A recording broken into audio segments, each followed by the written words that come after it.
Good day, Stalkers. A couple months ago, I made a wish, and that was for Gunslinger to be ported over to Call of Chernobyl. And well, I was damn sure at the time that it was gonna stay a mere wish for eternity, so I wasn't expecting anything. Until something unexpected happened. Fast forward a few days later, a new mod for Stalker is out, named Improved Weapon Pack, and it was like a dream come true. If you've been watching my videos recently, I've started doing more mod reviews than before. I first started this journey to cover mods that I really enjoyed and felt like people deserve to know more about them, and Stalker is no different. While I've only covered one Stalker mod before, I felt like this is the best opportunity to take another shot at it. If you've been out of the loop, a mod for Stalker has been recently released, and it was what revived Call of Chernobyl. For those unaware, Call of Chernobyl is basically the grandfather of modern Stalker mods. It's aimed to merge all of Stalker Trilogy's levels into one massive free-roam, open-world game featuring most characters from the franchise. The mod was revolutionary at the time, and it led to the creation of Anomaly, which is perhaps the most popular Stalker mod out there. Of course, Anomaly didn't just spawn out of nowhere, as it was a bunch of mods combined into one. Later, in 2022, a mod pack for Anomaly known as Gamma was released, turning Anomaly into a hardcore game with a big emphasis on survival.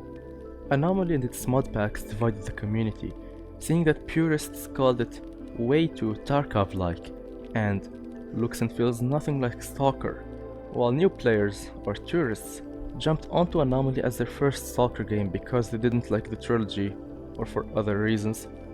Even worse, some are criticizing GSC's next project, Stalker 2, for not living up to their expectations, given that they have been spoiled by Gamma's intricate mechanics. Ultimately, with Stalker 2 on the horizon, we can all agree that the series has had a good run, and only in a few months will we see what the future holds. Now that you're caught up with the timeline, let's go back to our main topic. What was it again? Oh right, I.W.P. You see, this mod was basically a weapon pack for Call of Chernobyl. And while we saw some cases like Arsenal Overhaul 3 do this before, it wasn't of high quality, with a lot of weapons being identical and just having a different name. This mod is self-explanatory, as it is a weapon pack with high quality guns and animations. I should also mention that I.W.P is built on the Cry-Ray engine, which is an upgraded version of the classic Stalker X-Ray engine. But before I.W.P, there was Gunslinger.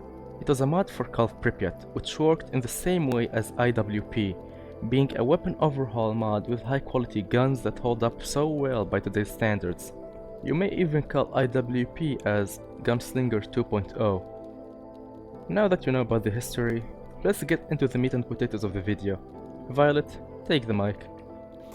I.W.P is made for one purpose. It is to improve the combat and gunfights.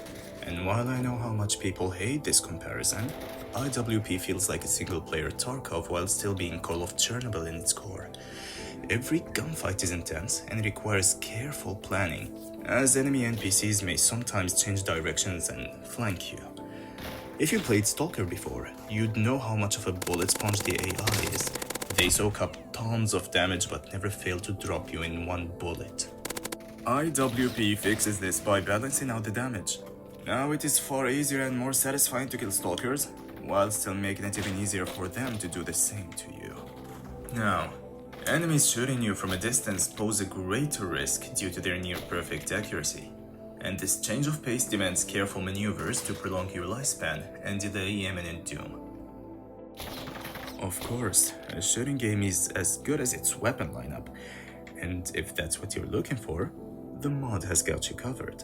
There is now a lot more weapons than in Gunslinger, with new ammo types like 7.62 NATO providing accurate stopping power at longer ranges thanks to its larger caliber. Weapons that have been missing from Gunslinger now make their debut, with guns like this Bus 12, F2000, G36, and more.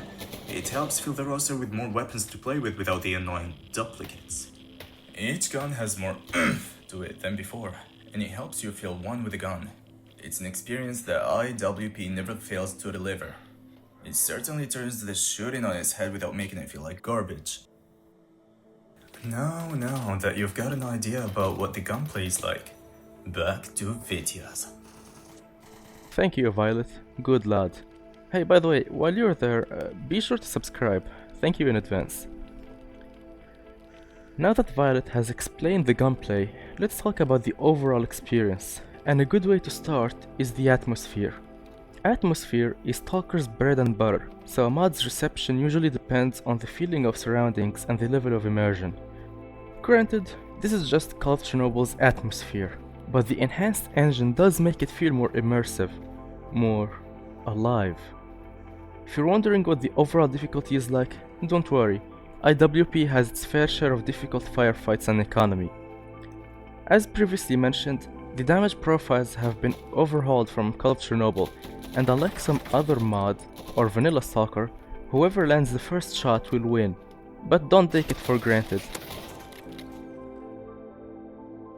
The game is manageable as long as you play on the recommended difficulty and avoid rushing into firefights guns blazing, as playing carefully can mitigate the damage you will take, and once you finally clear that damned squad of monolithians that made your life hell in Cordon, once that last bullet connects, you will feel the satisfaction of winning the gunfight and coming out on top, successful and yet more wins in the future. That's assuming you don't cower and flee the fight, of course, but remember, sometimes running away from trouble may be a wiser choice. It wouldn't be a Stalker game if you couldn't loot everything you see. And what's better than murder, you might ask? Well, money, of course. Whenever you open a corpse, you will get a small sum of rubles from it, ranging between 200 to 300 on average. And with how bad the economy is, you will be making more blood money than ever, literally. The mod will make you feel like a special forces soldier 1 second and a marauder the next, and in between raids, you will be spending your hard-earned money on supplies such as medkits, bandages, food, ammo, etc. And let me tell you, you wanna buy as many medkits as you can, because those things don't grow on trees anymore. Shootouts are more dangerous than before, and every medkit counts. But what's Stalker without Slav jank anyway? The mod has its fair share of bugs, crashes, and other anomalies. It is pretty annoying when it happens, but it is more of an inconvenience than a problem, as the loading times are fairly fast thanks to the great optimization, so less time spent on loading screens. So what do I think of this mod? Well, this is a tough one, as I'm very biased, and to be honest with you, the reason why I play Stalker might not be what you think. It's solely for the gunplay, hoping it would scratch that itch of not being allowed to operate guns in real life.